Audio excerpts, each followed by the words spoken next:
Fired up, folks. It's that time. This is BEG Wrestling, baby. We are here. The new rankings came out, so we got to talk about them. We're here to tell you what's right about them and what's wrong every single weight class. Cornell Kevin's here to join us. We're here. We're live. Join in the comments, folks. Join in the comments. If you're bold enough to call in, call in. Cowboy Brian's going to be calling in. He's going to be giving us his thoughts. He told me, he said, I got to warn you. He said, am I allowed to let it rip? I said, Cowboy Brian, you let it rip, baby. Saddle up. Cowboy Brian's going to give us his real thoughts. Along with folks, I can confirm there's less than 25 entries that remain under our promo code. We are here. Yeah, that's right. WrestleMadness.com. Sign up in the BEG Wrestling League. In fact, the link to sign up is in the description of this episode. Go do it and enter promo code We Are Here, all caps, to get your free entry into our prestigious prize pool. And I do see Larry Steele in the comments. Always appreciate him in the comments. I'll say this. He edged me out. I was right there, folks. In the Pick'ems, Oklahoma State, Iowa, Ben Keeter, you killed me.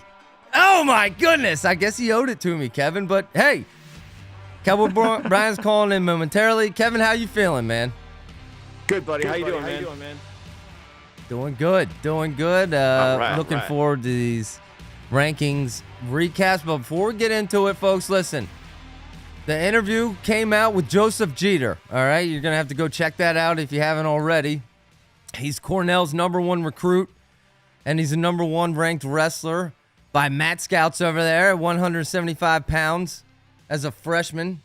And that was a fun interview, Kevin. Almost 30 minutes we got to talk to the kid, and typically a kid that young, you know, it's hard to talk to someone that long, but you can see why he's going to Cornell. Any thoughts on that interview? He put my mind rest assured that he's going to Cornell. I have no concerns right now that he's going elsewhere. Did you feel the same way? Yeah, I did. I think he really likes the guys in that room is what it's really all about. I think he's developed relationships with guys in that room already, and it was cool to hear from him. Man, I think that kid's got a bright future. He's got a good head on his shoulders. He knows he has a lot of room to improve, and wants to get in a room that's going to make him better. So look forward to him. He's going to be gray shirting next year, but then bumping up to 184. So look for him in 2 years going up against the likes of Angelo Ferrari, Aiden Sinclair, Max McAnally, some guys we're going to be talking about here in the rankings right and wrong here. Before that, dude, Cowboy Brian's going to be calling in. Maybe we'll hold to get to that. Kevin, your instant reaction, Oklahoma State, Iowa, and that dual meet. It was kind of close to. I mean, I thought it'd be like 26-6. I was kind of surprised to see Caliendo win, but I don't know. Lockett just didn't look like he did the first time they wrestled around. It was like they switched roles, you know. But that was a decent win for Caliendo. It still doesn't change anything as far as what side of the bracket he'll be on. That's going to all depend on Big Tens when he faces Blaze. But you know, Kennedy pulled through the Gabe Arnold match, man. How many of these 184-pound matches do we got to see, Zach, that it's sudden victory? I counted them up yesterday, and the new total is 34 sudden victory matches with top 10 guys. That's insane. 34. 2-1, 4-1, SV, tiebreaker. So it's tiebreaker and sudden victory. It's just it's insane, and so many more on top of that. 4-1 one takedown matches. So yeah, that was. I'm glad to see Zach Ryder's back. He's a good kid. I didn't like the way the match went necessarily, but neither one of the wrestlers' faults. And then the funniest thing was Ben Askren's post on this show about the 197 and 285. He had me laughing so hard talking about how they got pinned, how the one guy was pushing him off like this, like you would on a playground, like get off me. And then the other guy got pinned when the guy had his opponent had his hand on his back and his hand on his chest, like that. Just listen to him describe the pins. I was laughing so hard. So it's good to see Ben's doing good. He's got his sense of humor back, and that was pretty bad, though, man. I don't know. It makes you wonder, Zach. Some of these, like Northwestern, how many duels have we seen them forfeit 2 matches? It's like I'm just kind of surprised at the lack of depth we're seeing in some of these teams. Like an Iowa team should just be next man up, loaded at every weight. Yeah, that's one thing, and that's very evident when you don't see the likes of. I thought we were going to see Swiderski. We did not. That was surprising. Obviously, we didn't see Angelo Ferrari. We have no idea what his health is going into the postseason here now. And then obviously Ben Keeter, which I needed him to win. If he won that match, I won madness. I was ready to explode, Kevin. But yeah, I mean, a lot of unknowns, and like I said, Cowboy Brian's going to be calling in, giving us his thoughts and his true reaction. So we'll have more time to talk about that. But before we get to that, I want to just quickly go back to my top 12 weekend matchups.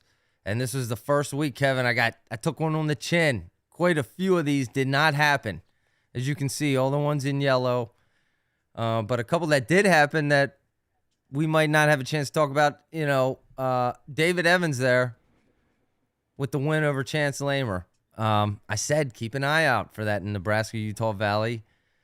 The other ones, I mean, Jack's Force just put on an absolute show. What Jack's Force did, and I know people are going to say, well, Drake Ayala, look at his record. He's not that great. Matter. Oh, get out of here. Let me tell you, that's a good version of Drake Ayala out there that Jack's Force just frankly embarrassed. And to me, that was evident. Jack's Force put his stamp on the number one favorite at that weight class. Maybe I'm crazy. No, Zach. For people saying that, just okay. If he's that bad, then why did Blaze and Davino both beat him like what 4-2? If he's so bad, why was it 4-2 and 4-2? He obviously had some health issues at the beginning of the season. He's much better now. This is the best he's been wrestling. And Jax just did what he did to him. Yeah. My other takeaway, Caliendo, and I picked this one, Caliendo over Lockett, and that has big implications. Big implications in what could be in the seedings. We talked about leading up to it, but now, as we're going to talk about, why don't I go right to it? Here are the top movers, your top weekly movers from this past weekend, and this does include pretty much everyone who moved up or down at least 2 spots, and then some other significant ones. You got something to say before I go, Kevin? People in the comment section, am I echoing? Someone said I was echoing. Yeah, people are saying you're echoing. And this does include. I can hear myself. You got to turn that TV down over there. The TV's not on. Okay. Let me just pull this off, see if it helps. While Kevin does that, I'm going to go through the top weekly movers here, starting at 141. Up 3 spots was Ryan Jack, who moves up into the top 10 after a big win. Then Jack Concilio goes up 5 spots. Let me tell you something, man. If you study these Intermat rankings, folks, it's hard to get them to move these wrestler spots up or down. I'll tell you right now. Now, yeah, we're getting a lot of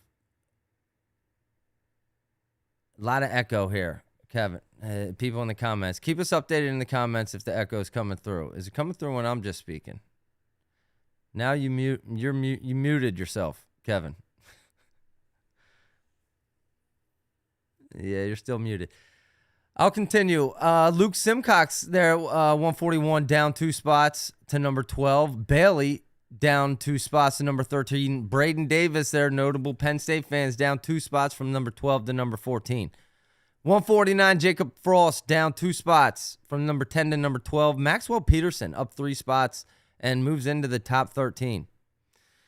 157, Ethan Miller is up 2 spots. The only real mover there at the 157 weight class, and he moves into the top 14. 165, Joey Blaze up 1. Caliendo up 1. Lockett down 2. As we were getting ready to talk about, that is significant. Yeah, there you go, Kevin. Call back in. Give that a try. That's significant because you want to be on the opposite side of the bracket as Mess and Brink. That win was critical for Caliendo. I thought he looked good. And then finally, the biggest single mover of the weekend at heavyweight, Nathan Taylor down 9 spots, was in the top 5 and now ranked 14. David Zuba there up 5 into the top 13, and Brady Colbert up 5 spots as well into the up to number 12. Kevin, let's do a check. Check. Can you hear me? You sound good to me. People in the comments, is it still echoing? Can you guys, am I still echoing? Because all it is my phone I'm recording from. I took everything off. All right, we'll continue and assume we're good. But Kevin, there were my top weekly movers. If you study those intermat rankings, and like I said, it is difficult to move in those rankings. Like there's some people, and I forgot my note cards, but basically there's some people that did not move. It's still echoing. Yeah, they're saying it's still echoing. It's got to be on your end because it's nothing. Let me bring in Cowboy Brian, see if we're having the same problem. All right, Cowboy Brian's here. Brian, how you doing, man? Let's do an audio check real quick. Can you hear me? Yeah. Can you hear me? Am I echoing? I don't know. See, that's the thing. You're not echoing to me, but people in the comments say you're echoing. So. Yeah. I heard a little bit of feedback through my own headphones. So let's hear in the comments. People in the comments, is Cowboy Brian echoing? And while we wait to hear from them, I'm going to pull up.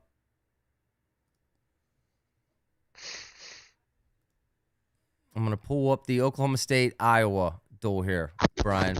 Yes, sir. Echoing also. All right. Well, that means it's probably a problem on my end. And it's funny, me and Kevin were testing it to make sure it worked. Is that any better? Now you're echoing. No, I'm echoing.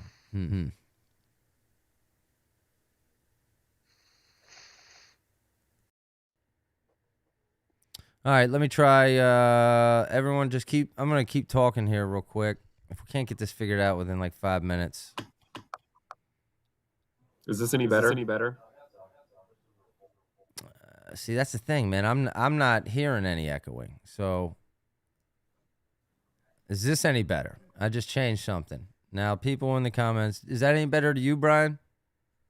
Yeah, you sound good to me now. I do. Yeah. Let me. Either one of you are echoing to me. Kevin, are you echoing?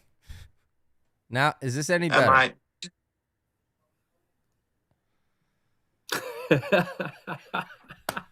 No, not better.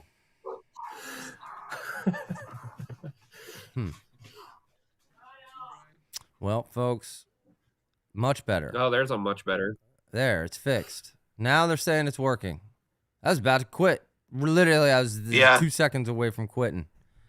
They're saying it's better now. Okay. All right. I was getting very angry. I was getting real worked up, dude. I was trying to keep it contained. That was my fault, folks. That was my fault, my bad. Okay. Wow, we're back, and the show is saved. All right, let's Cowboy Kevin. Let me put Brian down here, and let's bring Kevin back in. Now you're echoing too. Dude, all right. I don't know. Listen, let's bring Kevin or Brian. Give us your thoughts here as we get this figured out. Yeah, man. I had so many emotions going into this duel because I called back in November that the loss was a fluke and like the guys didn't wrestle their full potential, stuff like that. Spratley kind of giving away that first match. So I literally went into this. You can ask my wife and kids. I was literally like shaking because I unfortunately didn't get back from Texas in time to catch the duel. So I'm watching on my phone. I run in the house, turn it on the TV, and I'm literally shaking watching this duel.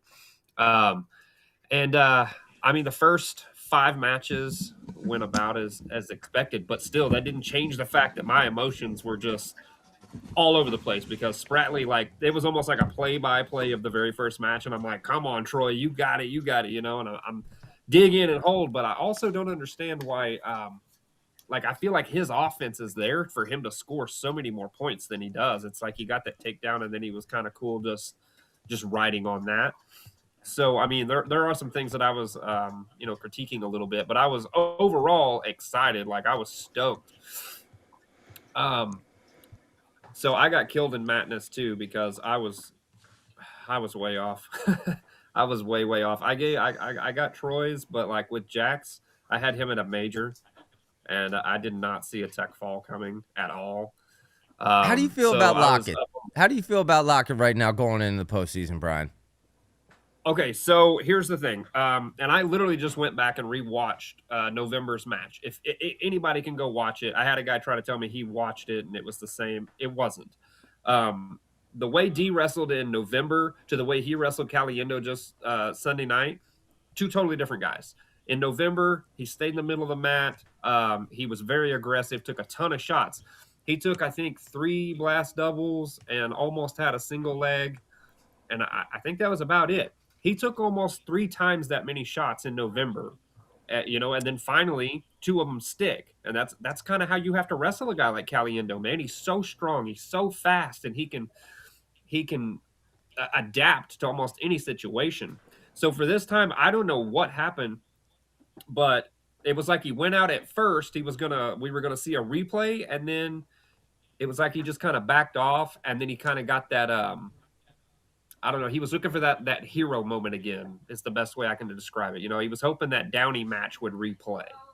Well, was it Rock or Jordan Burroughs? They kept mentioning how he was wrestling with his back on the edge of the mat the whole time, and it's like, what are you doing? Like, you're not in position. You need to be going. You know what I mean? He even stood up vertical and walked to the edge of the mat after he escaped that one time. He stood up and walked out to the edge of the mat.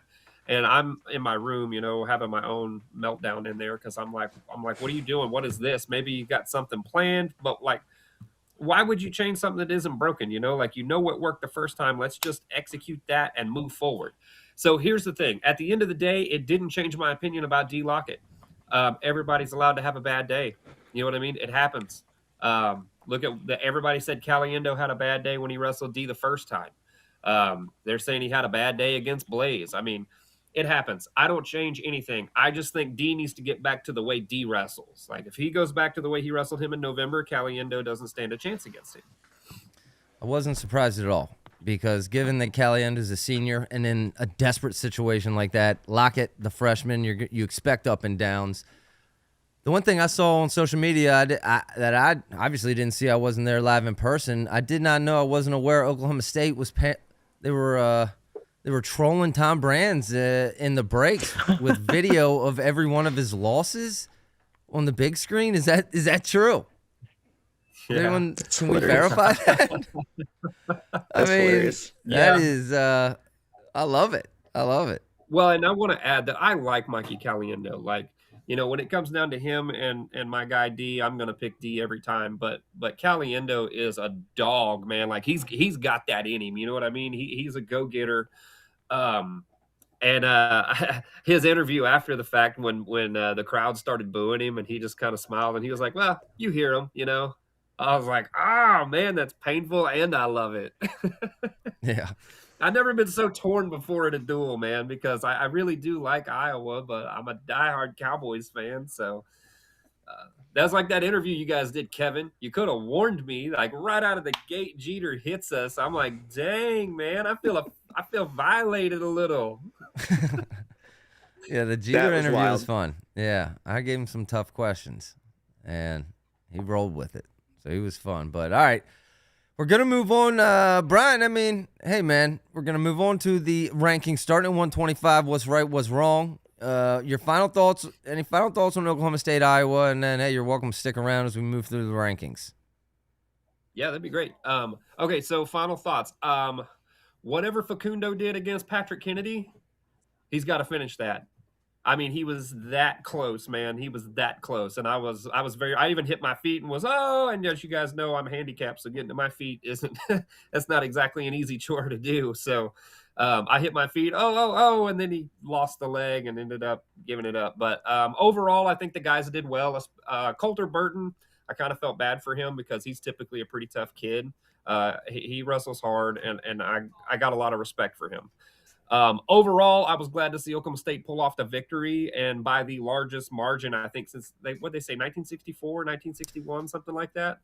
Yeah. And the first time since 2019. So it was fantastic, and I think that was just a preview of what's to come in the next few years. It was ugly. It was ugly, Hawkeye fans. If you're a Hawkeye fan and just one of those, another black eye on this season, but we got to move on. Rankings came out, and these are important ones. It's the end of the regular season, folks, which means the only thing left between now and NCAAs is conference championships. And we're going to be talking about them. We got 2 weeks basically between now and them to really break them down. So we'll do that in time. But I have the Intermat rankings up here updated as of hours ago, just hours ago. So I've already mentioned some of the movers, but here we're going to start at 125. I'll go down some notables, and then Kevin will go to you. Anything, what's right, what's wrong, and then Brian, then we'll move on. But yeah, 125, Lilendale holds 1. Bouzakis, Vantreska, Seymour, Robinson, Spratley, Peterson. The only changes this week, I think, really in that top 10 were Spratley, Peterson, flip-flop. Kevin, what's right, what's wrong? Yeah, these are pretty solid. I mean, Seymour should be punished for not wrestling the Penn State duel. He didn't go for that duel against Lilendale, so based on the competition that he's wrestled compared to everybody else, I think that he did a solid job with these. Okay, Brian, your thoughts here, 125? I think Kevin nailed it. I think these are pretty solid. I kind of would also like to see that, because Seymour didn't go, but overall pretty solid. Seeing Troy and Dean flip places has actually been kind of a nice thing for me to see, because I've lived with that burden since November. Okay, that's true. Hey, general consensus here at 125. I didn't have a chance to get Flo's rankings uploaded, but maybe Thursday we'll have real contenders who remain at these weight classes, or maybe we'll wait till after conferences. But stick around, folks. 149 might take a minute, but we'll move on before we get there. 133, Lucas Bird. He's still holding strong there. Number 1, then Blaze, Davino, Evan Frost, Jax Forrest. Only up 1 spot. Notable. Only up 1 spot. Larkin, Seidel, Knox, Ayala at 9 there, and Ayala stayed the same. Notable after this week. Kevin, what's right about that? What's wrong? I don't understand the Jax Forrest ranking, really. I understand that he hasn't had a lot of matches, but what he's done, what he did to Ayala, and him beating Seidel. I mean, I got to be honest with you. Call me crazy, but right now, gun to head, I might say that Seidel and Forrest are going to be in the national final. And you know what? I know transitive property is not the way to go, but when I look at, and I know that, Blaze is a defensive wrestler, but Davino isn't. And when those guys wrestled Ayala, it was very tight with those matches. And I don't know how you can watch Forrest, what he did, and just not think that, he's a title contender. And then, his match with Seidel, that match looked like it could go either way. So, I think that the rankers are just doing the same with Flo, trying to make it where they're, slowly climbing up. But when push comes to shove, I mean, I think that they should go above Frost. I think Seidel should go above Larkin. Larkin just hasn't wrestled much at all this year at all. So that's just my opinion. Yeah, when I mentioned earlier in the show that it's tough to move spots in these Intermat rankings, I was really specifically talking about Jax Forrest. But Brian, your thoughts here at 133? Yeah, I said this after the Virginia Tech duel that Forrest had a bad match. You know what I mean? That's not the Forrest that we normally see. So for him to still pull that victory off, I think says more about him than maybe if he would have just completely blown him out like Ayala. I will say that I do like Lucas Bird at the top because he is the returning national champion right now. I'm kind of a fan of that. I mean, unless they just get taken out by everybody, but Yeah, other than that, I would like to see Forrest a little higher up, just based on who he's wrestled and what's happened. Like this thing with Ayala, the fact that he had a poor match and still beat Seidel, who had been destroying everybody he faced. That's really my only takeaways of this. Well, we'll find out a lot more. This is the weight class we'll find out a ton at conference championships. Can Lucas Bird hold? I tend to agree. Lucas Bird should stay at 1, given everything that we've, but it's just one of those weight classes where you kind of, you just kind of have a feeling that for him to repeat is going to be very difficult. Moving on, 141. Yeah, it's Kevin? Sorry. Yeah, you can't argue the fact that if rankings are based on just this year only, then that's one thing. But to me, if you're the defending champion, you're undefeated and you haven't missed any matches, in other words, you've wrestled everyone that you've been scheduled to wrestle, not his fault that Big Ten gave them the schedule they did. So, he's got to be 1. Is that going to change come after conferences? Yes, I do believe so, but I agree with you guys. Yeah. Conferences will be fun. Lucas Bird, that's going to be just fun at 133, Big Tens. But before that, we got more to talk about. 141 here as we see Mendez Vega hold 1-2. Echemendia, who just had a concerningly close match. I think he won like 3-2 this past weekend. Missouri. Now I'm forgetting the name, but someone I thought he should beat him worse. But Echemendia 3, Hardy 4, Stanich 5, Olivieri 6, Cornella 7. You see it. Kevin, what's right? What's wrong about this? Jason Bryan in the comments. Okay, so again, of course it's going to sound bad with me saying this, but there's no way that Cornella should be behind Olivieri because he missed. He's only wrestled once in the past 6 weeks, and plus he actually every time they have a duel, he just hasn't been wrestling. He's been wrestling in open tournaments, but not duels. He finally came back in. I know that there's other stuff going there as far as disciplinary actions or whatnot, but Cornella has beaten Composto twice. His only loss is in the final seconds to Stanich, which is another one that I'm really wondering, where has Stanich been? He's missed several dual meets in a row with Lehigh. I'm not sure what's going on with him. Nobody's really talking about it. But he's been stuck at 10 matches. I'm surprised. But besides I would move Cornella above Joey. I don't really see any issues with the rankings. They pretty much are. And I was surprised too about Echemendia, Zach, because he did he wrestled a Missouri guy there and he won, I think it was 3-2. He wrestled Easton Hilton, and he beat him 3-2. But guys, everybody can just have an off night, you know what I mean? And I think that's what it was for him.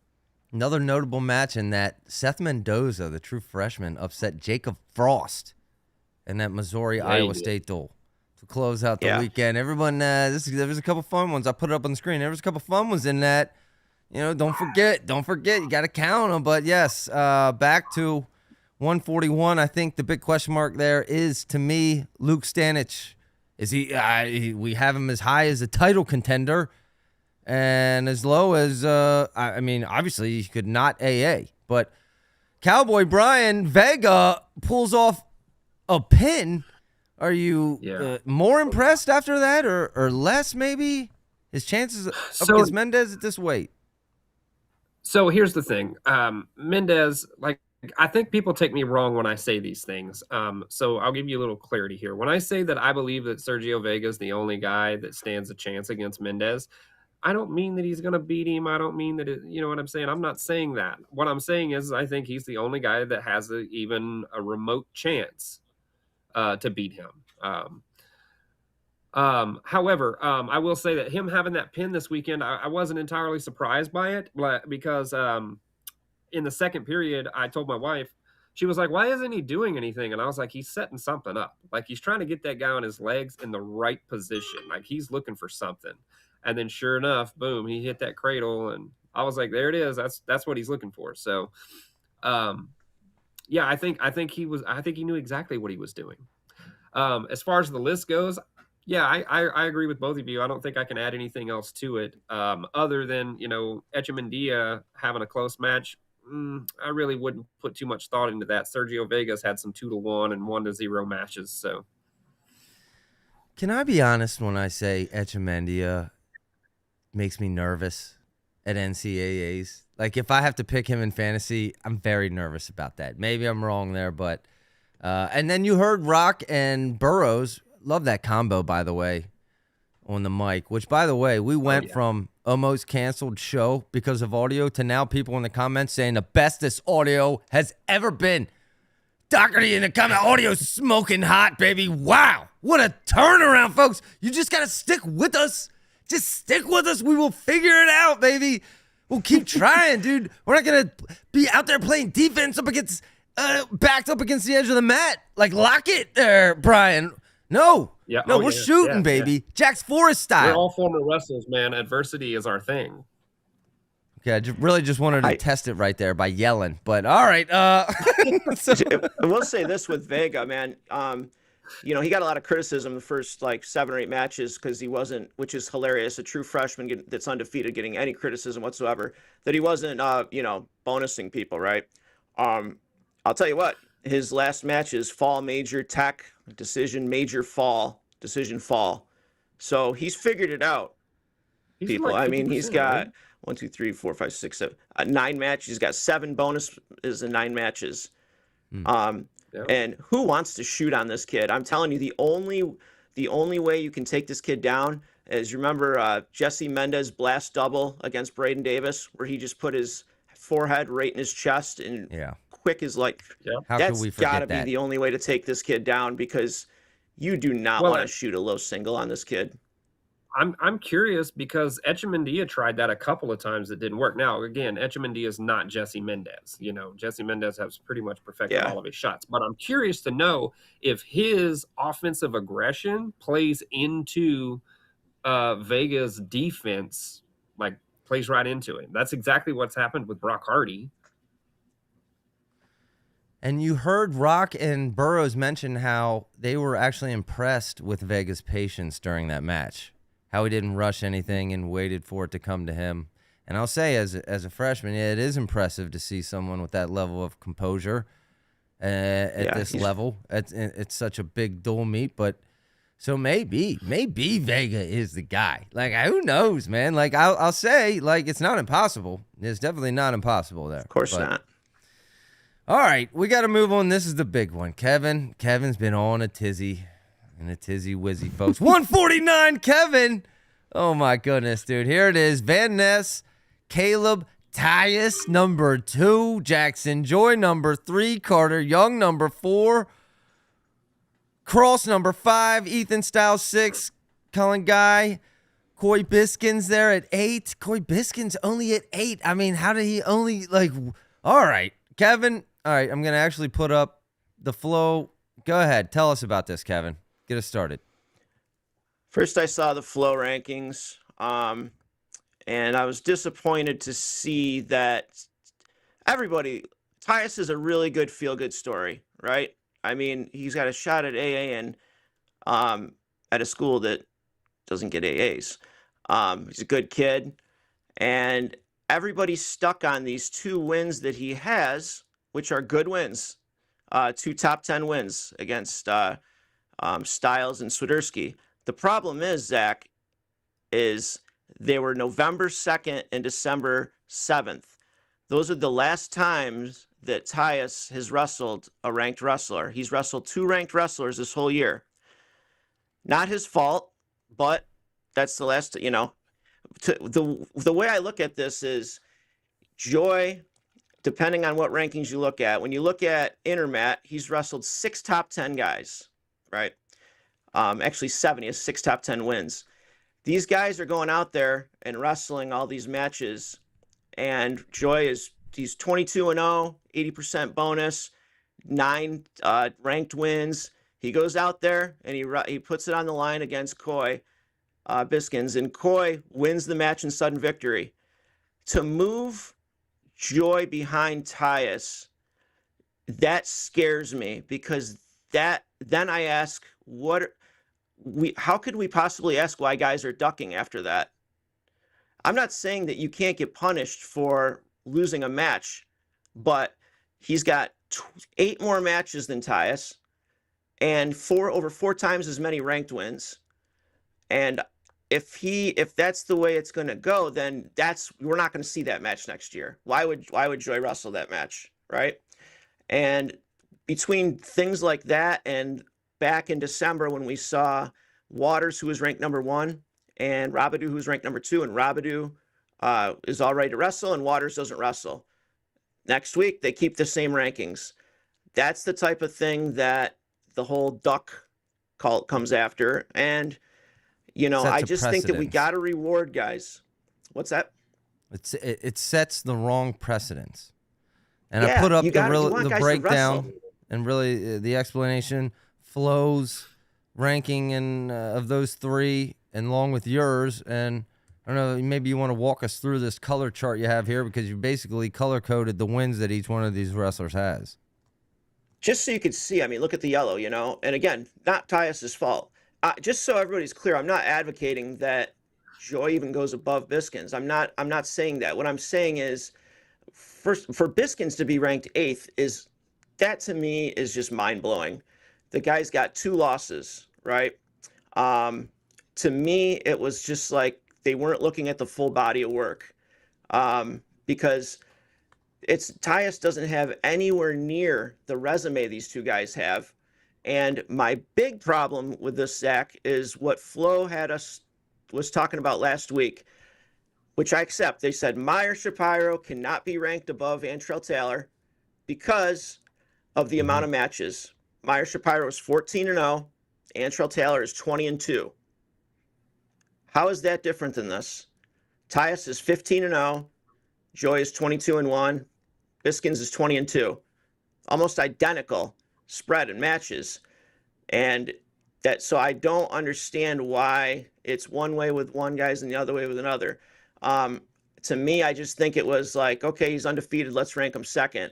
But again, you got a guy that hasn't wrestled a ranked match since December, and then the lone time before that was November. And then you got guys that are wrestling ranked wrestlers every single week. And they, Joy lost once, Biskins lost twice. I would like to see Shane Van Ness first, and then Biskins and Joy, whatever, 2 and 3. You can go either way. You can say Biskins has the head-to-head, and head-to-head should matter. That's very important. So I can see that. Joy is 2-0 against Biskins' 2 losses. Either way, I don't see a world where you're looking at all these guys' resumes and you say that Tyus should be ranked above these guys. I just don't see it. Okay, I think that is very well said, well explained. I'm going to go ahead. This was the explanation from Flo for their ranking. Intermat is the ranking up on the screen.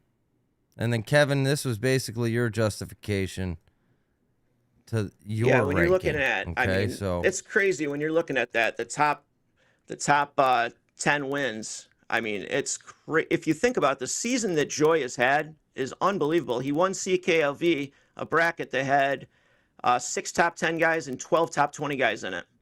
Okay, and Joy has, and again, these are the Intermat rankings based on where these guys are ranked in the Intermat. So Joy has wins over 5, 6, 6, 7, 9, 10, 15, 15, 21. He's got 6 top 10 wins, 8 top 15 wins. And then Tyus has 2 top 10 wins, and those same 2 are his top 15 wins. So again, any way you look at this, how many overall ranked wins, the best win, I just don't see how you can do that. It's not as if the Tyus wins were recent over Styles and Swiderski. So again, I don't want it to be where we don't see Joy, and Joy was going out there no matter what. He said, I'm going out there. I'm not going to be looked at as someone that is avoiding competition. But let's be real. Joy could have just not gone out there and been 22-0, and he's got number 2 seed written all over him, right? It would have been better for him in these rankings and would have been worse for us as fans. Couldn't agree more. It seems to me like you're incentivizing ducking by these rankings, and make it make sense. Brian, make it make sense to us here. Man, I can't make it make sense, and I feel like that this whole season has been kind of this way. Like Kevin and I have talked about it. Zach, you and I have talked about it. It's like every time you poke holes in the reasoning, they just move the goalposts a little further. I'm really big on Joy, and I think Kevin hit the nail on the head with his description of it. I don't think I can add much to that, but I can tell you that I feel like something's got to give in these rankings. And in like takedown stuff, but that's a different subject. But I don't understand. I just don't understand how Joy has one bad match and he falls to 4. Like that kind of hit me sideways. Yeah. Okay. I don't know. I don't know that All I can add to what Kevin said.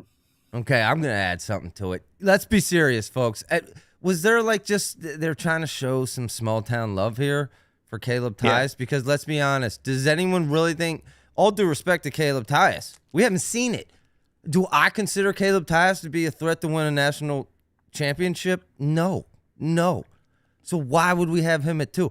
He's only wrestled 15 matches. Now, who do I really consider? Jackson Joy. Probably, yes. To Kevin's point, probably should not have dropped in the rankings. However, on the other end, where's the respect for Biskins? Dude, are you kidding me? That is mind-blowing. Hold the phone because we got a call in. Brian, I got to move you over. We got to move you over in a backup seat. We got a call in. And, okay, let's bring him in. New camera overlay. You don't want to see me on the green screen. You guys are going to be shocked. Welcome to the show. Can you hear us?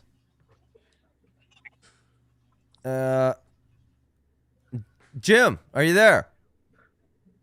I'm here, but I must have done something wrong on the video. I don't know. Okay. Mr. Jim Biskins. Okay? Yes. I do believe this is Coy's father on the line. Is that correct? Yeah. Correct, yeah. Well, awesome. You literally called it the perfect time because I was just segueing into the disrespect that Coy has been shown. He doesn't even move up in the rankings. He's at 8 on Intermat after knocking off Jackson Joy. And, we're talking about Coy as a title contender. How are you and your son feeling right now at this point in the season?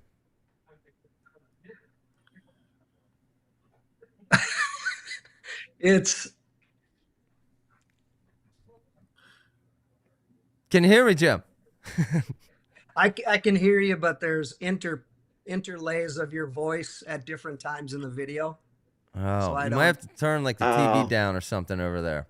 I don't have the We've TV had audio on, issues all night. We went from terrible to almost shutting down the show to the best we've ever had, and now we're back down. This is it's a roller coaster here on BEG Wrestling. Go ahead. I can hear everything you're saying, but it's just. Well, tell us how you're feeling right now. I mean,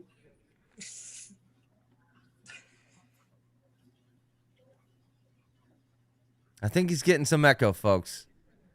We'll try to I bring don't him. know what to do right now. I can't. And What a it's bummer. repeated like what All right. Well, listen, we'll try again. Mr. Biskins there. And by the way, everyone in America right now is learning how to say their last name correctly because Thank goodness. it certainly is not a sounded out word, is it? But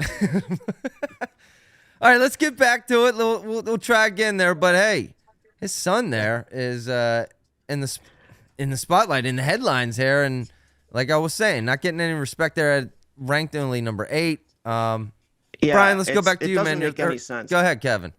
Sorry. It doesn't make any sense. I mean, you got a win over, Jackson Joy. His only loss of the season. It was a beautifully lost match. And I'm not even saying that necessarily it was Joy had a bad match. It was a good wrestled match. And I just don't understand. Like, it was one thing to see Tyus above these two in flow. But then when I saw on Intermat that Biskins didn't move up at all, that was way more upsetting than Tyus being in front of Joy one. I'm just going, how could that be? How could Biskins, what does he have to do? he's got the best win of anybody in this weight class. He has the best win right now. And not only that, but everybody goes, well, he lost to a guy. Well, he split the series with Guy. He also beat Guy. Okay. And then with that match with Styles, that match, everyone was in an uproar over that match. That match could have gone either way. I'm not even sure. I don't even know if that the right call was made at that match, if you remember that correctly, how they decided that takedown. That brought a whole bunch of controversy. So I just think that those are his two losses, which, he split the series with one and the other. And I just don't know how you cannot. He has a major decision over Valencia, 14-4, who's ranked number 5. Yeah. So I just don't understand how you beat a number 2 guy. Like, no matter what weight, no matter what. Like, how do you beat the number 2 guy and you don't move? Period. Like, A lot of disrespect. nothing? Listen, Mr. Biskins tried again.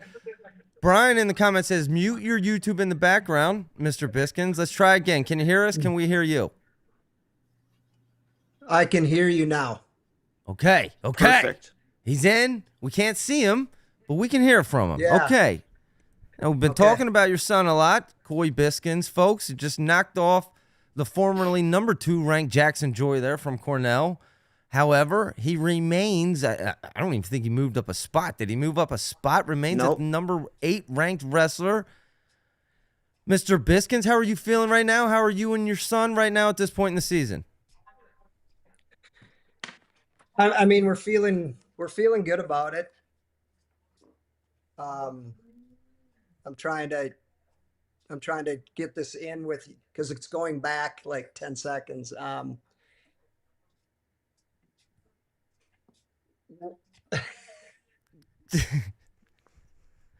Now it's caught up. Okay, I hope we're caught up here. Go ahead.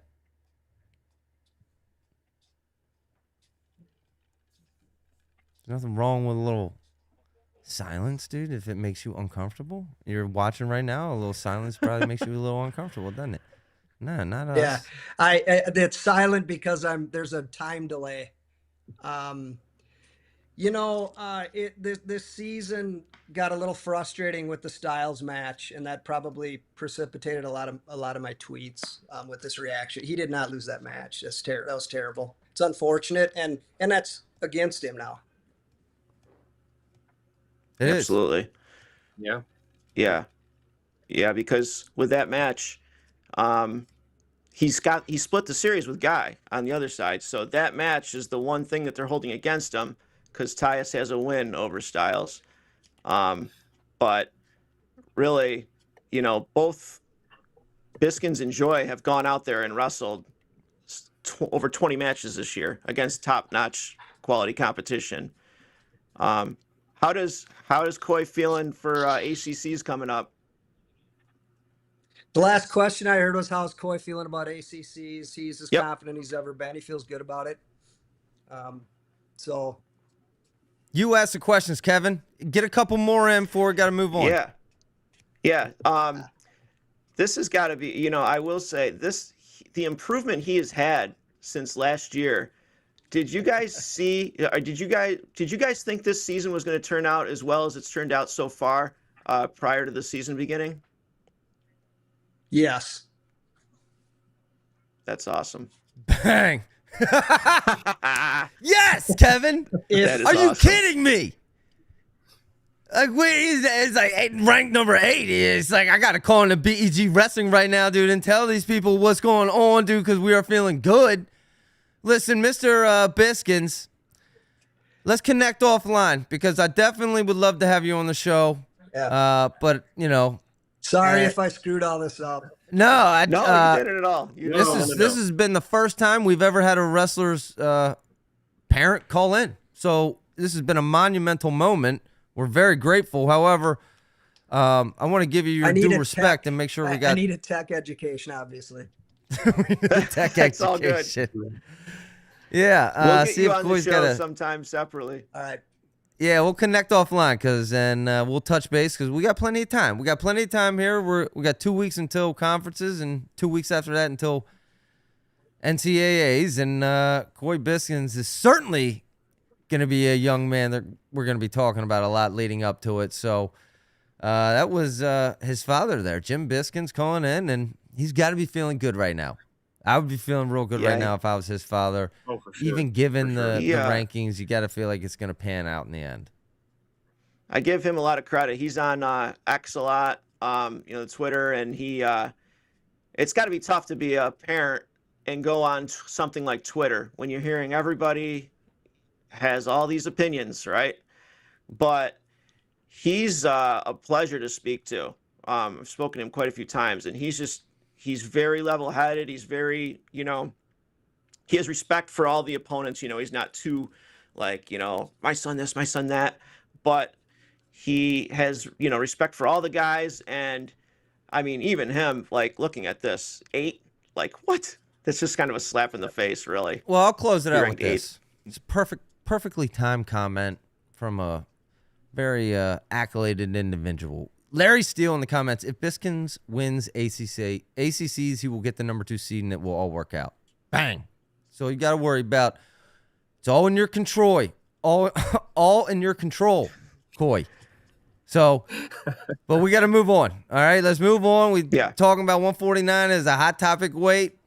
Maybe the wrong in this episode of Right and Wrong, but 157, let's go to that here. We got Cannon, number 1, Shapiro, Antrell Taylor, PJ Duke, Robideau, Larkin, Zerbin, Waters, Webster. Kevin, what's right, what's wrong? I don't know. Looking at this, it's completely different from the Flow one. The Flow has Antrell 1, Meyer 2, Cannon 3. It gets to the point where it's like, okay, when has Cannon been gone too long? I'm not advocating for Meyer to be number 1. I accept the fact that they said Antrell. To me, though, the reasons are different. Why I have Antrell 1, it's different than what they say. He doesn't have enough matches stuff. Meyer has been able to wrestle since December 21st. He has not missed a match. He's wrestled everybody in front of him. He's got 6 ranked wins, 2 top 10 wins. That's fine with me. I don't care about the difference in matches. What the reason I rank Antrell 1 is because Antrell is the defending champion and he has a head-to-head win over Meyer at NCAAs. Regardless of what condition Meyer was in, it doesn't matter. That's the difference. That's why I put Antrell 1. And he had 2 losses. Rosinski and Cannon. Cannon beat him 16-4. Rosinski beat him 9-1. And that was at a time when Meyer was not wrestling. So I am fine with that, having Antrell 1, Meyer 2. Again, not to kill the dead horse that we've been beating for a while, but it should be the same across all avenues. If that's your reasoning for this weight, it should be your reasoning for the weight below. So yeah, with this thing, I look at this. I wonder why Larkin has only wrestled 1 time since he wrestled Meyer. I've noticed he's only gone out there 1 time. I wouldn't even be surprised if this kid is having trouble making 157, Zach. When I went and saw him live, he is enormous for even 157. He was bigger than Meyer, a lot bigger. Looking at this, I think that I'd probably put Webster above Waters. I feel like Waters has been just ranked higher than he should be all year long. Mm-hmm. Zerbin is looking healthy again. But really, man, this is one of the 2 weight classes where quarterfinals, you are not going to want to miss quarterfinals. Even round of 16 is going to be incredible with this because the matchups you're going to have, I'm not sure that the top 8 seeds are really that relevant of where they're being seeded. Yeah. Well, it's funny because we're now just kind of overlooking 157 pounds because what 133 has become. But just earlier in the season, we were talking about 157 pounds being the most stacked weight class of all time. Before I throw it to Cowboy Brian, I want to clarify, Mr. Biskins there in the comments said he wanted to mostly say how much respect he has for Jackson Joy. So we had some audio issues, video there. We'll get those ironed out, folks, in the future. But, it's a very classy comment there, Mr. Biskins. And I think there was a lot of respect shown amongst both those wrestlers there. But yeah, they Brian, went out and wrestled the match. Yeah, Sorry. Yeah, absolutely. Brian, 157 pounds. How do you feel about this? So I'm I actually have some differences here. I actually like the way WrestleStat has it. Have you looked at that?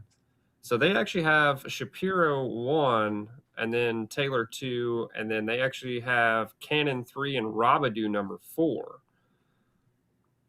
Kevin, did you look at that? Did you look into any of that? My favorite part of that, of course, is Robidoo moves up, but I also love that Shapiro is number 1. Yeah, you can certainly make that case. Yeah, it's kind of like, trust me, man. I am one that will scream from the mountaintop, right? But I kind of pick my battles. You know what I mean? Yeah. I like to keep it level-headed. Like, the way I look at this, man, you know what? Shapiro is 57-5 in his career. He's had all sorts of stuff happen, but he's healthy right now. He feels good. He's got a good gas tank. He's the best he's ever been on top. And I'm just looking forward to NCAAs, It's just he's gonna go in there unbeaten. Where he'll be seated, who knows? I'm sure it will tick people off, but I just hope Brandon Cannon is 100% healthy because he's one of the most exciting wrestlers I've seen at this weight as well. I love the fact that Duke and Robidoo, we got those two guys who are tough as nails. And then you got a guy like Daniel Cardenas who, I mean, this guy was 4th at this weight 2 years ago. And, man, what happens if he puts it all together at the end? Cannon Webster just tearing it up. And I, for one, I know I talked a lot of crap about Larkin, but I will not, I'm telling you what, I will not be surprised if Larkin just is in the finals or something, because that kid is so tough. I have a lot of respect for him as well. So it's going to be fun, man. I can't wait. This weight class will be fun. A couple sleeper picks there that could pull through, certainly. Although Kevin Barr in the comments, clarifies, how does Cannon not wrestle for a month and a half and hold number 1? And now I'm starting to see a common theme here where, are we really starting to incentivize these? Because if I'm a wrestler, you get to the number 1 rank, all right, I'm done for the year until that's it. All right, they're not going to drop me. They're not dropping people, dude. Like, if you don't wrestle, you don't lose, they will not drop you. I'm seeing a common theme. I don't like it. How's Brandon Cannon should not be number 1? Shouldn't. He just shouldn't. With 13 matches, come on. Now, he could be the number 1 guy here, but no. You got to wrestle, dude. We got to start changing this. This is irritating. Zach, I agree. Meanwhile, the whole thing with Meyer not being 1 is because he missed the first semester, which was really only 5 weeks he missed, right? Because it's December 23rd wrestle. But that was the whole thing, is Meyer can't be this because he's, so it's like, it's got to work both ways. I mean, let's stop, dude. Stop. Like, dude, if you don't wrestle 2 weeks in a row and you're number 1, drop them. And I don't mean just number 2, 3 to 4 to 5 or something, dude. Make people pay. I'm tired of this, dude. Sickening. Moving on, 165. Messenbrink, Blaze, Caliendo, Lockett. We had a shake-up there in your top 4 and so on. Kevin, is this right or wrong? I mean, I think it's right. It's really just where do you put 3 and 4, right? Because you got to put Blaze at 2. This is the thing, Zach and Brian. That match between Caliendo and Lockett really was not significant outside of Caliendo getting some confidence back because he really needed it. But is from a seeding standpoint, the elephant in the room is nobody wants to be on the same side of the bracket come NCAAs as Mitchell Messenbrink. Nobody, whether it's a 4 or a 5, right? Lockett likely is going to take care of business at Big 12s and beat Downey again. Bianchi is going to be a 1-loss conference champion. So then, Messenbrink is going to win it. You're going to have Caliendo and Blaze in a semifinal. And the importance and significance of that match cannot be overstated, because you're thinking whoever wins that match is going to be on the opposite side of Messenbrink likely at NCAAs. Whoever loses it is going to get the 4 or even 5 seed and be on the same side as Messenbrink. Because when you look at the breakdown of how they seed NCAAs, each guy is like in a round robin against everybody else in the bracket, 25% head-to-head. 20%. You know, it goes right down the line. And Caliendo has to win that head-to-head with Blaze to have any chance. And then because he'll finish higher in the conference tournament, he'll likely have more points than Blaze. But really, I think that that match is, it's the difference between getting, you know, That's crazy. possibly getting second and, you know, fourth or whatever. You're absolutely right. Assuming Lockett does his job at conference championships, he's largely in control of his own destiny, which is being on the opposite side of the bracket as Messenbrink. And it's going to come down to that Caliendo Blaze. Wow. I didn't even think that far ahead, but seems right. Brian. That was almost exactly what I was going to talk about was being on the opposite side of Messenbrink. So really, I mean, if Lockett takes care of business, How about you know what? We can say what we want to, man. If he's on kill, I don't think he stands a chance. I don't think he has a problem in the conferences. But I mean, you can't deny that Downey is a tough dude, man. Like that. There's a chance, you know. There's a chance. Absolutely. Yeah, I was going to say, any and sleepers here? You got Bianchi, Downey, Arujo there, Brandon Scholes, like Brignola. I know Brignola just took a loss and moved down, but any sleepers here? Kevin, start with you. I know, but I will say this. I mean, how close was Tyler Lillard from beating Blaze? Yeah. How close was that? Yeah, I know so that was pretty wild. I mean, what? And before I see that, everything keeps like every time I think I got a handle on this weight, something happens. You know, like I thought for sure that Caliendo was going to beat Blaze, and then you know what, man? When I saw that match, I was like, Caliendo wasn't even close to winning that match. He wasn't really close to winning that match, and I'm not sure if he can win it again. And I didn't see him beating Lockett. So when I look at this, I just, you know, it's really comes down to those four. And my curiosity does, I know Mitchell's by far the best, but I just want to see a Mitchell Lockett and a Mitchell Blaze. We've seen Mitchell Caliendo so many times, right? And I think it's to the point where Caliendo doesn't even think he can win that match anymore. So I just want to see it mixed up a little bit. Yeah, I would love to see Blaze against Messenbrink. I would also like to see. I mean, I think it would this just because it would be good wrestling. I would love to see Blaze and Lockett. I mean, he's 1-1 with Lockett is 1-1 with Caliendo. I would like to see how he holds up against Blaze. I mean, that'll tell you about where he's at as a freshman. You know, I've said all season that I thought that D Lockett, when he is wrestling 100%, is the only guy that stands a chance against Messenbrink. But I also put Joey Blaze in that same bracket. I mean, that guy is like, I can't believe he doesn't get more coverage than he does. I agree, because he's at Purdue, and he likes it at Purdue, apparently. But who do you think Marcus Blaze is rooting for in a Messenbrink Joey Blaze finals? It's got to be his brother. Blood.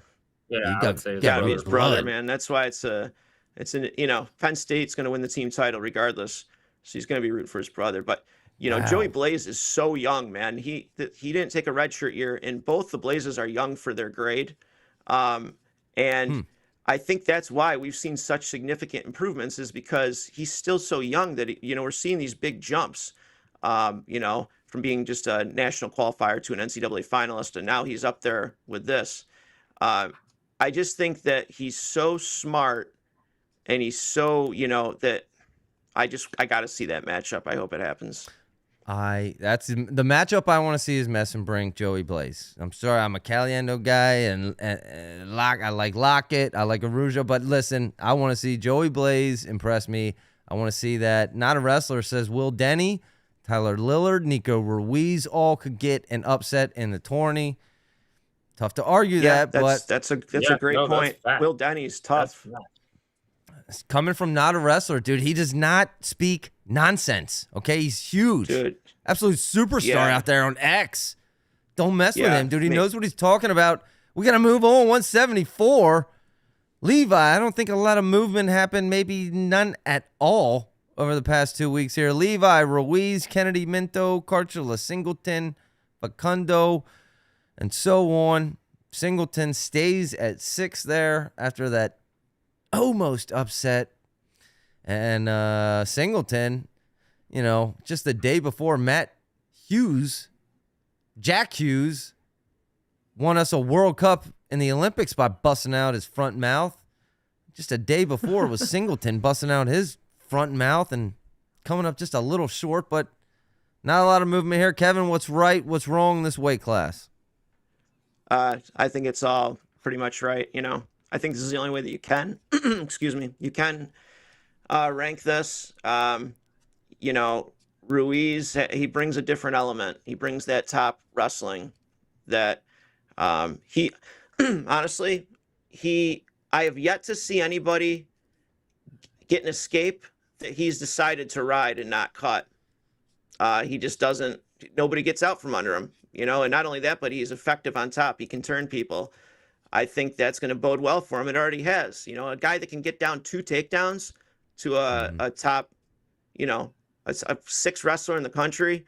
It's not the first time we've seen it where his top wrestling can actually win him the match. It wears on him. He got that takedown in the 3rd because Singleton couldn't move, man. You got a guy that long all over you, bending you all over the place.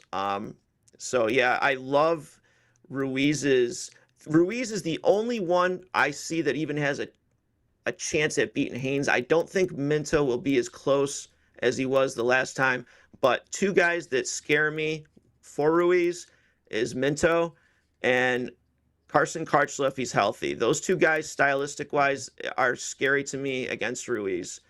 But until further notice, this is Levi's weight. Well, correct me if I'm wrong. Didn't didn't he beat Patrick Kennedy at the Michigan duel? What was that? Say it again. Mantanona. Didn't Mantanona beat Patrick Kennedy at the Michigan duel? Yes, he did. Yes, yeah, he did. 6-3 in sudden. And Kennedy didn't move in the rankings. Yeah, Kennedy could have lost to Montanona and didn't even move. Yeah, that's what I was going to get to. That's true. That's kind of crazy. Because I feel like the Mantanona brothers they're dangerous. They're sleepers. Mantanona brothers out of Michigan there, and you see Bo there at number 10 ranked. That is definitely, I love that sleeper pick. Levi teched him this year about a couple weeks ago. Well, that's Levi. He lost to Karchla 9-6. Lost to Minto in overtime. Yet he's your home run hitter, man. Like the Mantanonas. I mean, and it's funny too, man. I was watching high school film of them, and they've been the same way forever. Like even in high school, they were just wild like that. And there's not enough of the Mantanonas out there. The Mantanonas, the Shapiros, guys like that just Jax Forrest. That's the wrestling that everybody loves to watch. They're fun to watch. Absolutely. Larry in the comments says, Messenbrink's going to mess Blaze up bad. Okay, Larry, I have been dying to beat you. I'll take you on that. Mess up bad, let's define Larry. What that means. I'll take a side Larry's bet with awesome. You, but okay, I'll close out this before we move on to 184. I will say the more I thought about that Singleton Ruiz match, at first I thought, wow, Ruiz, very vulnerable. Then the more I thought about it, I thought, no, dude, I think he took Singleton's best punch and still won. I think I like Ruiz by more if they meet again. Moving on, 184. We got Rocco Welsh, and this one this is going to be another, who knows? Rocco Welsh, Ferrari, Sinclair, McAnally, Conway, Allred. There's the other Montanona bro. Fishback, don't forget about him. Zach Ryder. I mean, this is another deep, deep weight class. Kevin, what's right? What's wrong? I think that it's fine right down the list. I think that, I hate to say this because I love Zach Ryder, but I think that he's been ranked a little high. He's taken so many losses and to guys that, that were ranked far below him. But I think he's just been ranked where he is based on his pedigree and his name. But not a big deal at all when you're looking at this. The big controversies are like the top 5. Where's everybody at? I'm going to say this, man. For the weight that we call 4-1 SV, due to the 34 sudden victory matches that the top 10 guys have had, I'm looking forward to James Conway just to see where he matches up with these guys. He beat Mancinona 5-0 in the finals of CKLV. He's not someone that's going to be in a 4-1 sudden victory match. For better or for worse, Conway's going to shoot. Maybe it works against him, maybe it doesn't. But I'll tell you what, this kid is a workhorse, 29-1, CKLV champion, and I'm looking forward to seeing him mix it up with these guys. Fishback, huge. He is a big 184, big kid. Hopefully that loss against Rocco didn't just totally diminish him, because that was such a brutal way to lose. But anybody that watched that match, you can see that you can get in on Rocco Welsh's legs. So I'm curious to see when Rocco wrestles these guys, if they're going to actually go ahead and start taking more, chances and more shots, because something's got to give in this weight class, because we're just not seeing it. We're not seeing anybody shoot. And all these guys have that ability. And I'm not talking about when they wrestle the 20th ranked guy in the country. I'm talking about when they wrestle each other. They're giving each other too much respect. We've got to see some more action at this weight, because some of the best athletes are in this weight class. Austin was giving Conway a lot of love, picking him in the comments. You got to appreciate the 29-1 record. Not a wrestler says Tua Ryder's losses are absolute flukes. Injuries and the rest are the top 6 guys. He's properly ranked. Brian, your thoughts? Yeah, no, not a wrestler hit that dead on the money. Kevin and I have talked about it before. His loss against Cornell. I don't remember who was he wrestling for Cornell. But like every time the guy would get ready to score, he would get ready to score and they would blow it dead for blood time. So I mean, that loss, in my opinion, really shouldn't count against him. But I'm not upset with his rank. I will say that based on since we brought this up a while ago, just in my opinion, Ferrari's been out. I feel like he should be a little lower in the bracket. I know. I was gonna say BSC in the comments said talk about being ranked high and not wrestling. Angelo should have dropped the 4. I know. I mean, I'm putting my foot in my mouth. I guess I gotta own up to that. Yeah. I mean, if I'm gonna drop everyone else, I guess I gotta say the same about Angelo. He hasn't wrestled, only 9-1. But I think Conway is, oh God, man, I love this guy's story, because he just kind of like popped up and then took off. You know what I mean? Like, and from F&M too. That would be huge for F&M. If 2 things real quick. So with Zach Ryder, absolutely that Hansen match was garbage. He does have a loss to Fox, which I was really surprised to in sudden victory. I just wish, can we get the rider back that was at the All-Star Classic? Because do you not remember? Yes. We thought that was the NCAA champion after that All-Star match. Yes. I understand he's going through some injuries. I don't know, the significance of it. But James Conway, you want to hear a perfect, just keep grinding away story. This guy comes in 2022. He's 13-12, right? He's a 500 wrestler. Sophomore year, 19-15, getting a little better. Then in 2024, he's 26-10. He wrestles Chris Foca first round. He's down 4-0 in the 3rd period, and Foca gets 3 stall points against him, and he takes Foca down with 1 second left to win the match. So all of a sudden, that's when I first knew who he was. Then last year, he red shirts, and he goes 22-4, and now he's 29-1. That is how you do it. He stuck there. He grinded. He got better every year. Every single year, he got just better and better. So, James Conway, dude. I love it. I love this kid's story, all right? It's kind of like a story of tonight's show. We started rough. We were struggling. We almost shut it down.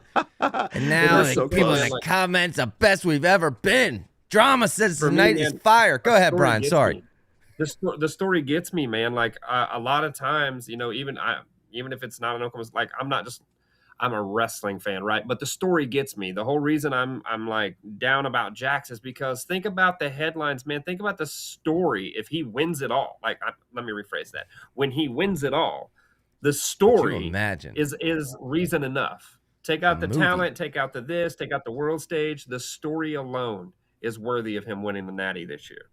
And that gets me pumped up, man. Like, I got to control myself when you guys have me you on, guys have made me a Conway fan. I'm rooting for him. But a little sneak peek before we move on to 197. Like, what can we expect here at conferences like Big Ten? We're going to have Rocco Ferrari, McAnally, Allred, Montanona Matt Nona, Fishback. Fishback. Big 12, we're going to have Sinclair, Ryder, Soldano, Yep.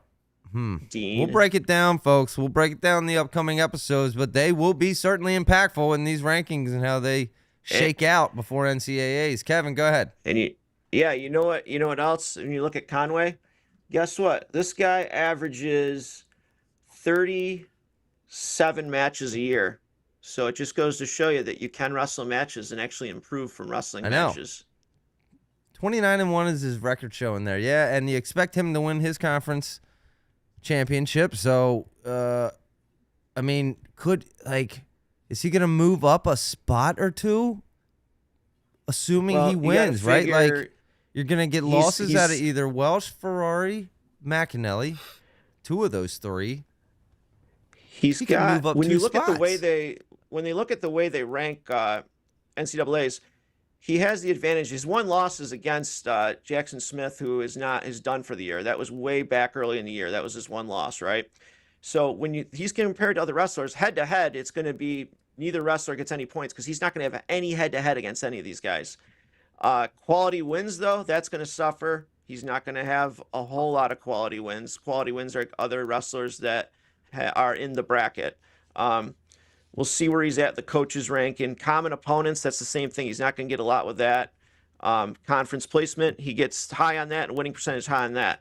So the way it's worked, it's going to be tough for him, despite his, 33-1 or whatever his record will be, to move above some of these guys. I can see him falling right around where he's at right now, ranked. Okay. Well, listen, Sean Garner in the comments says he also has an insane academic record. So this guy's a superstar on the mat, off the mat. You got me rooting for him. However, still a lot to find out with conference championships, and we got to move on. But this is a hot weight class, man. 184. That's going to be fun. Yep. Two left here. 197. We got Barr, Elam, Novak. Little move down a spot. Novak up a spot. Rademacher there. He's up a spot. Bennett Berge, Cody Merrill stays the same, and so on. Kevin, what's right? What's wrong?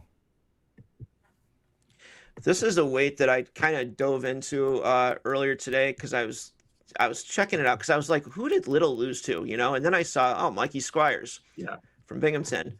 This kid, he's got a couple funky losses this year, but this kid, I watched him wrestle at Cornell, and he is so tough.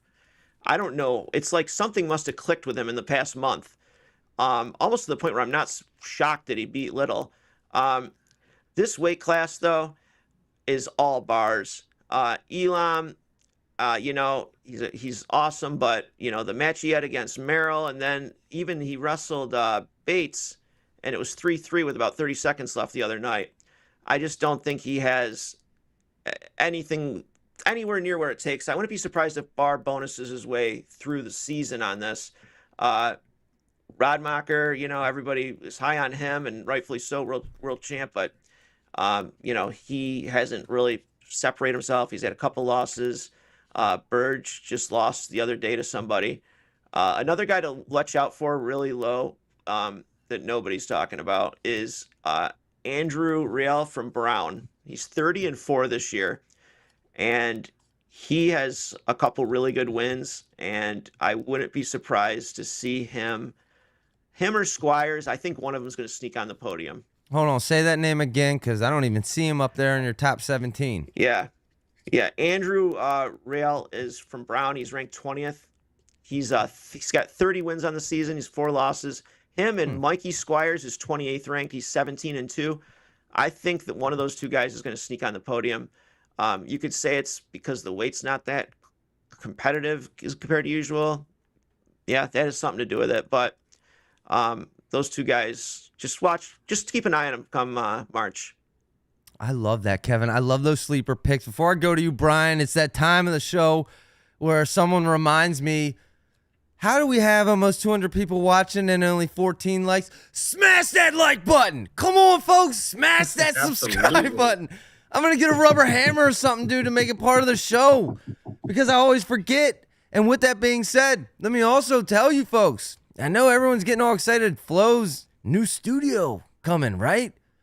Well, we also have a new studio under construction. That's right. I'm looking at 200 dry core floor underlayment boards right there.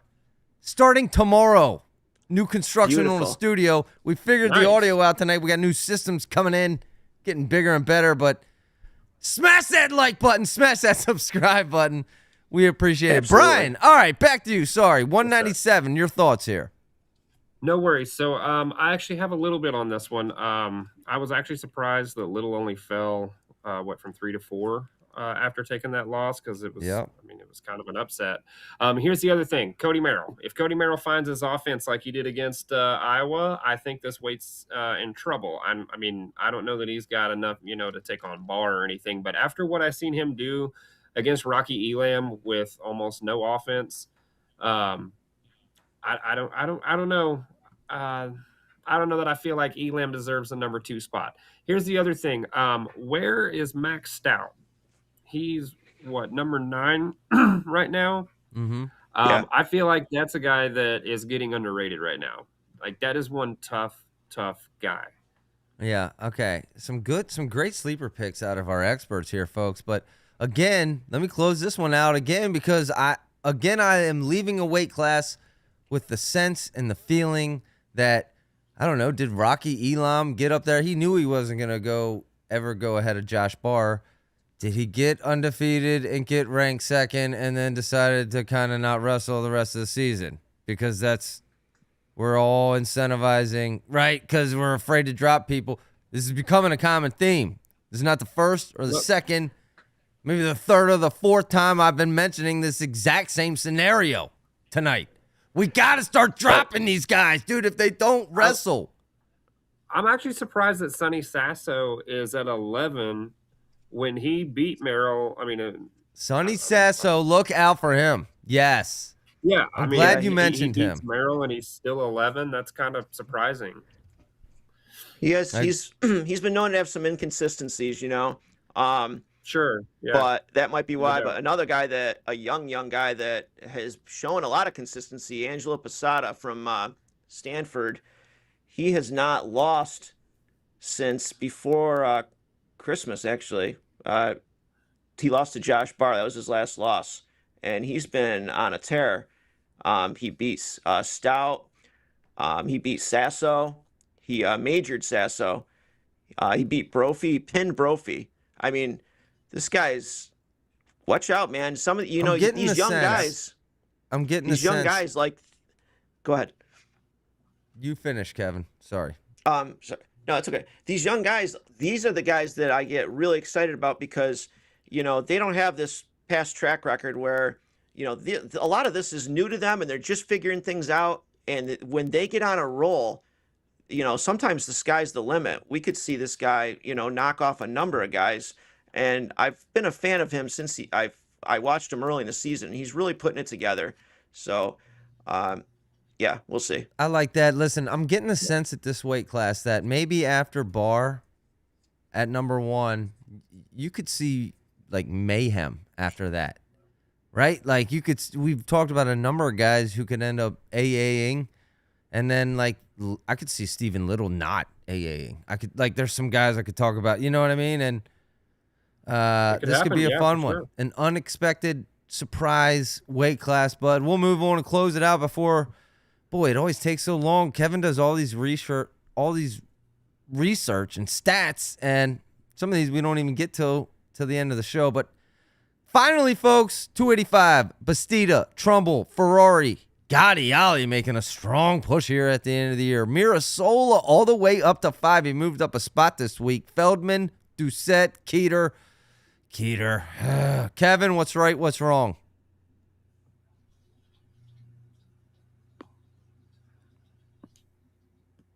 Kevin just cut out. He muted out. You muted yourself, dude. You just muted yourself. Brian, to you until he figures it out. Yeah. So I'm actually not upset with this. The only thing I was still nothing, Kevin. Dude, this has been an Nothing. unbelievable show, folks. This is like the third or fourth time that he's muted out listening. Let me tell you what's going to happen here. Okay, Mirasola all the way up to 5, and I was actually hoping maybe he could be a sleeper pick later draft rounds, but now, I mean, I did not see Mirasola going into the postseason ranked number 5 here at this weight class. I'll say that. Gotti Ali has worked his way back up. I'm glad to see that. Ferrari has looked strong here of late. And I did the research because I was doing a mock draft for my fantasy league. Bastida and Trumbull have never wrestled. Now, clarify that that's correct. They have never wrestled. Yeah, because who's to say Trumbull's not better than Bastida? Now, I think Bastida has the edge given some of those common opponents, but who's to say Trumbull's not the number 1 guy here? Kevin, are you back? No. Oh, no. He's still. You got to hang up and call in. I don't know what's going on, but Brian, go to you. Here's my thing on it. I don't like that Ferrari is 3 and Feldman is 6 and Mirasola is 5 because Feldman's knocked off AJ twice now, and That's then true. Mirasola pulled the upset off to Feldman. So this one I've got some issues with. Ben Keeter, I'm kind of taking Kevin's point from that one, like of just kind of washing my hands. Well, they with him 'cause dropped. he's so hit or miss.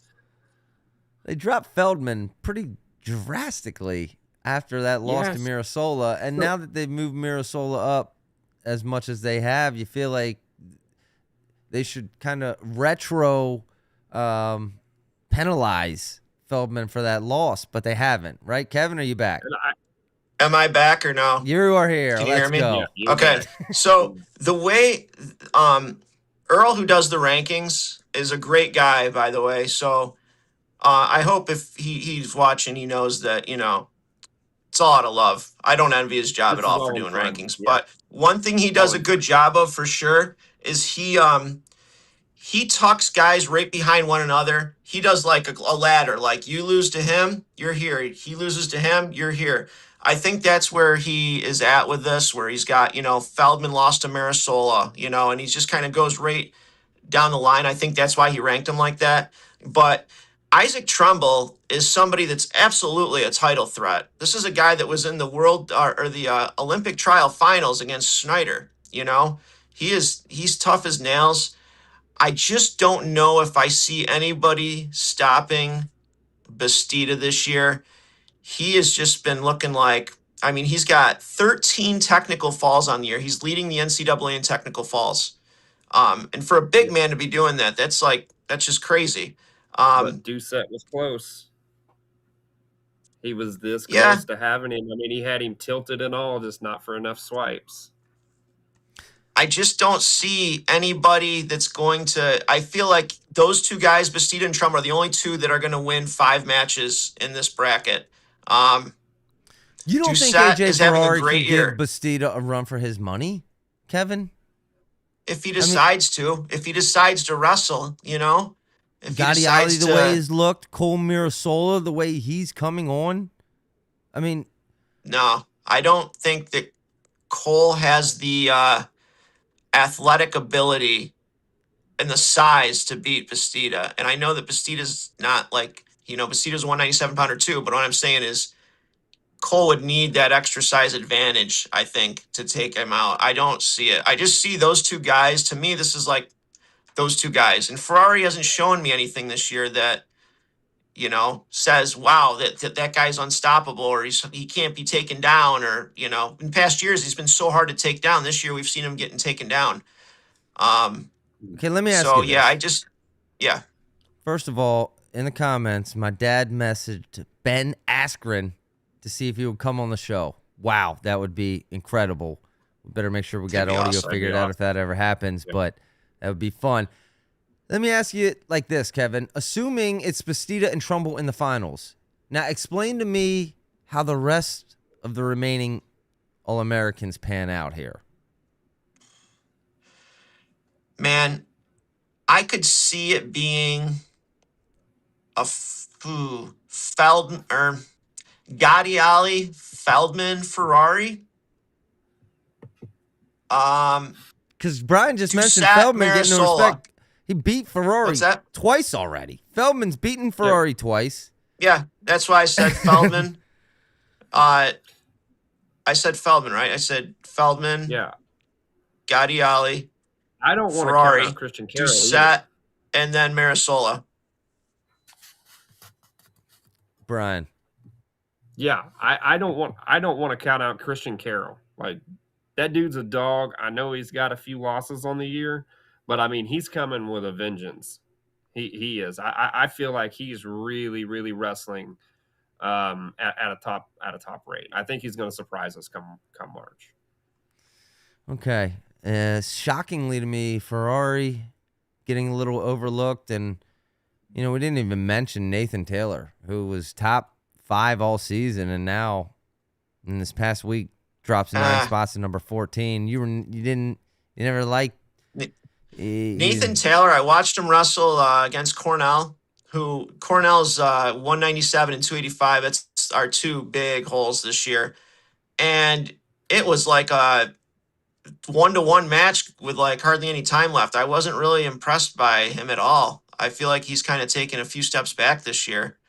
He's a big boy, but I don't see him getting anywhere near these guys. Christian Carroll is an interesting pick, though, because, I mean, he's lost a few matches this year, but they all been very tight. Definitely has the ability to, but he's yeah. I mean, looking at this. What's that? Did Wyoming wrestle wrestled Penn State this year? They had put up the most numbers against Penn State, and I think it was like 7 at the time, which is he beat Marisola by like 6 points. He beat Marisola. Yeah. I think that that is significant, no doubt.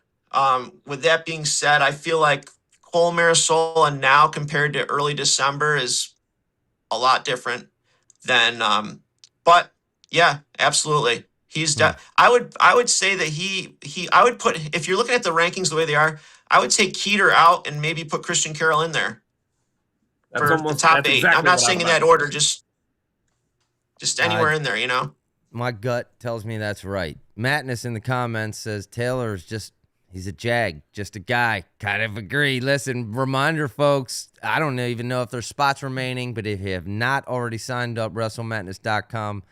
Now, the BEG Wrestling League link directly to the league is in the comments.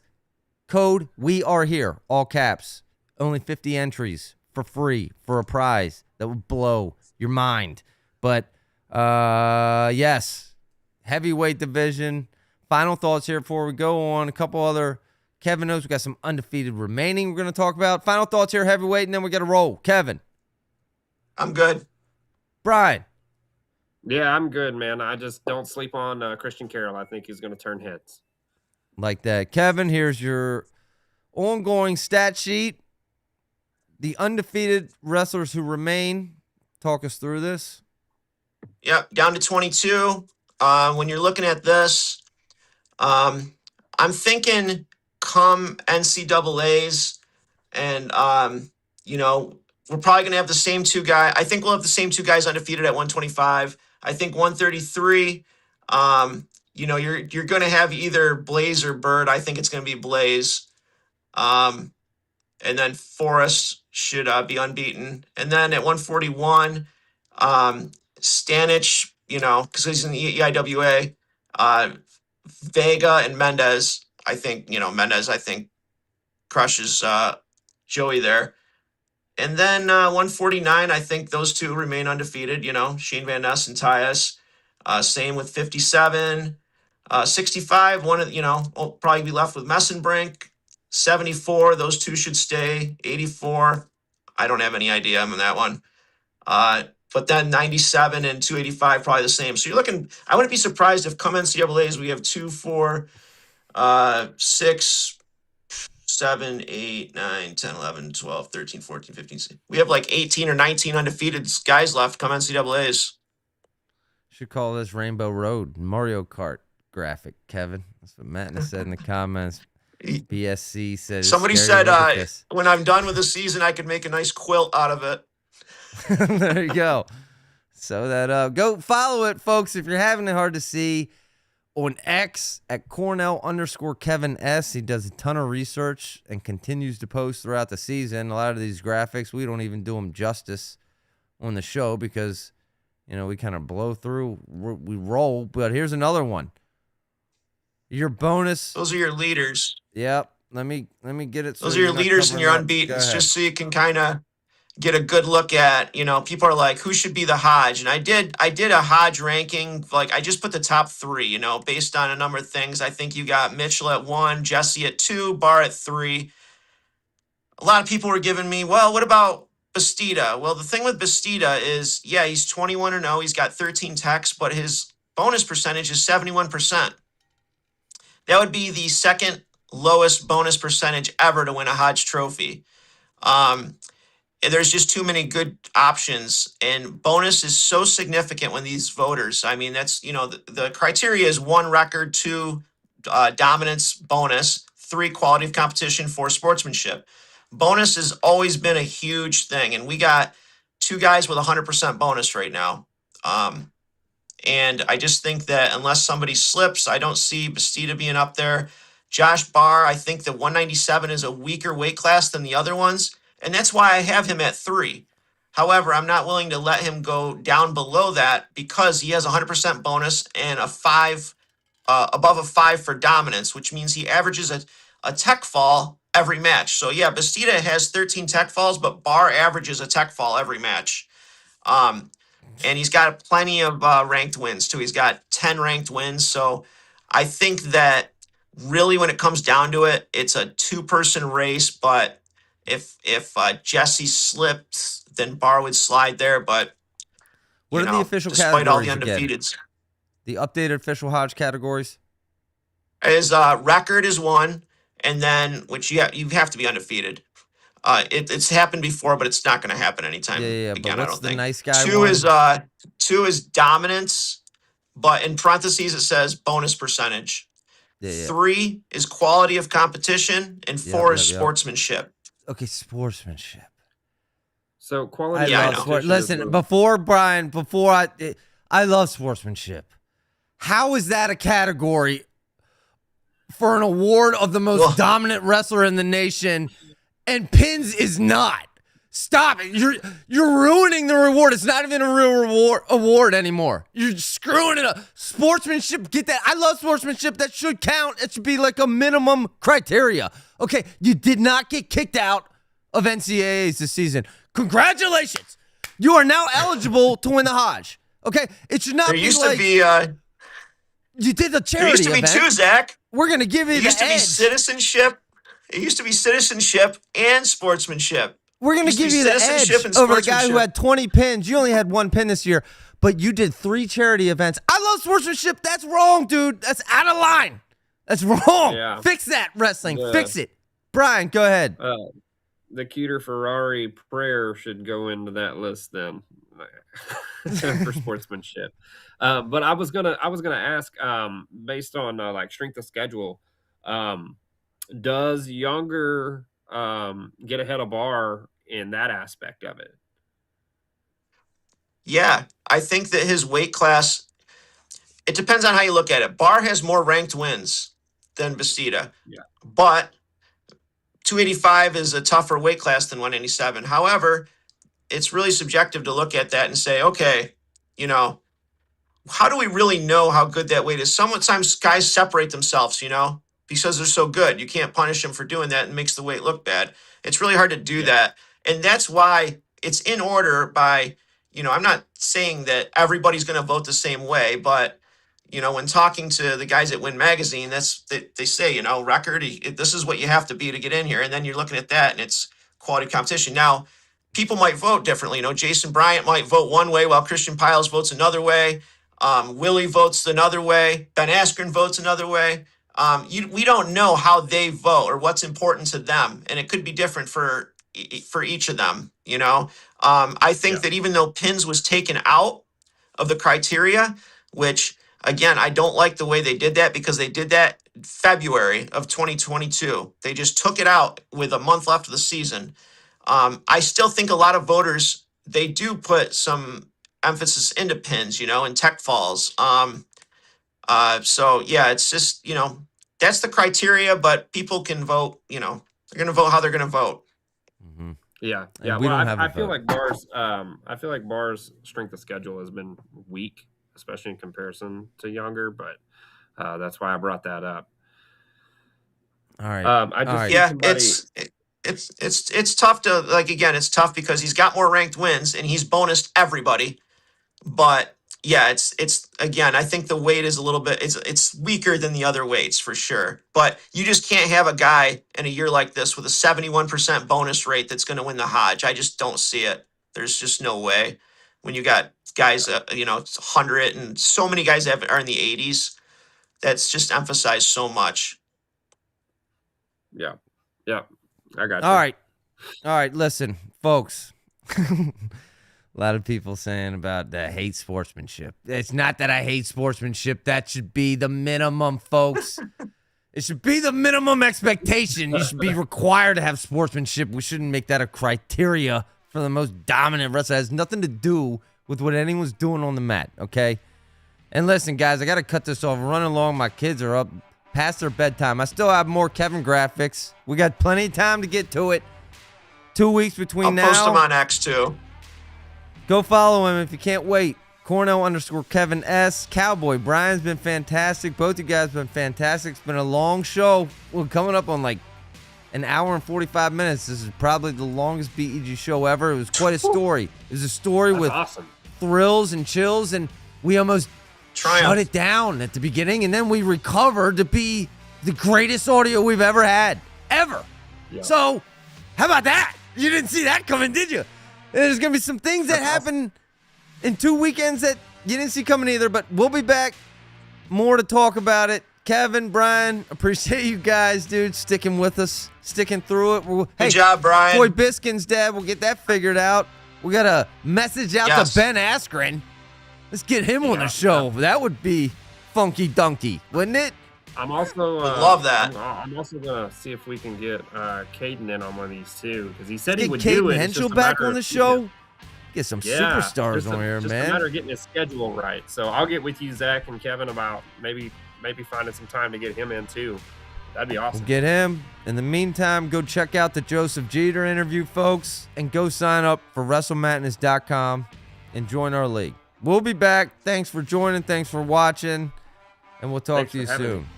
See ya. So long, guys. See you guys.